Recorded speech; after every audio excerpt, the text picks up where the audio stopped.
বসিলাম নিদারুণ আশা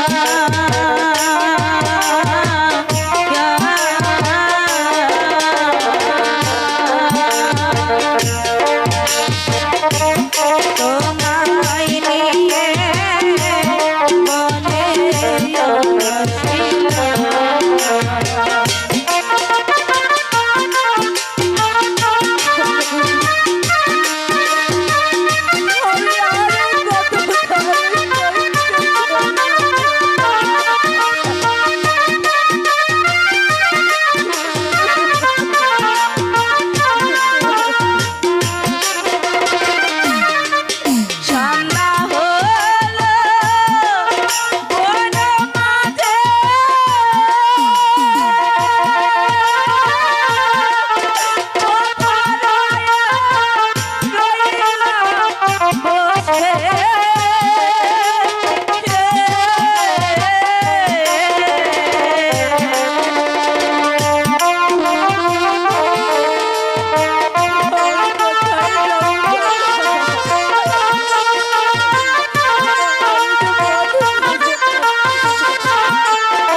সরায়া তালিবার সম আম।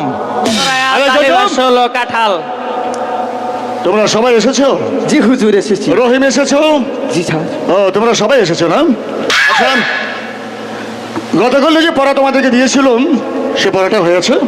জি স্যার, পড়া হয়েছে, কিন্তু আজকে যে একটি গরম খবর আছে। গরম খবর? হ্যাঁ হুজুর। আচ্ছা তুমি এখানে আসো তো,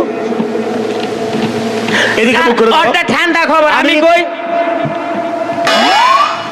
মন্টু, স্কুলে এসে কখনো আমার অনুমতি ছাড়া কোনো কথা বলবে না, কথাটা মনে থাকবে? ঠিক আছে স্যার। বসো। আচ্ছা তুমি বলো তো তোমার গরম খবরটা কি? গরম খবরটা হলো ছাড়, মনোযোগ দিয়ে শুনবে। হ্যাঁ বলো। যদি স্কুলে কোনোদিন আসতে হয়। কে সে? রহিম।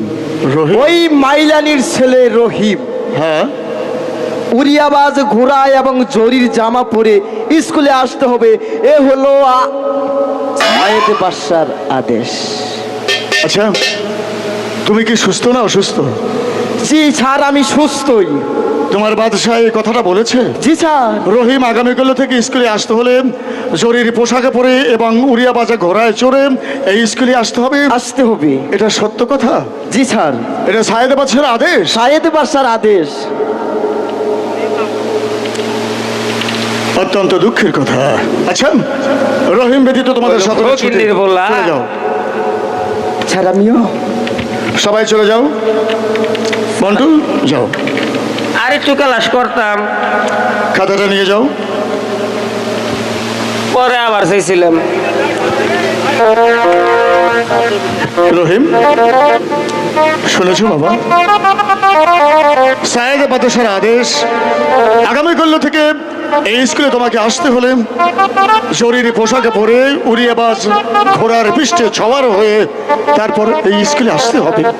আমি জানি তোমার খুব কষ্ট হবে এবং দুঃখজনক কথা, আর আমি তো ইচ্ছে করে কথা বলছি না, তুমি জানো।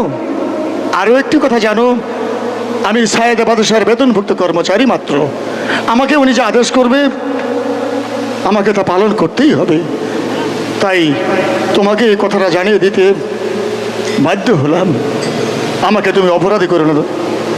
ঠিক আছে রহিম, আমি আসি।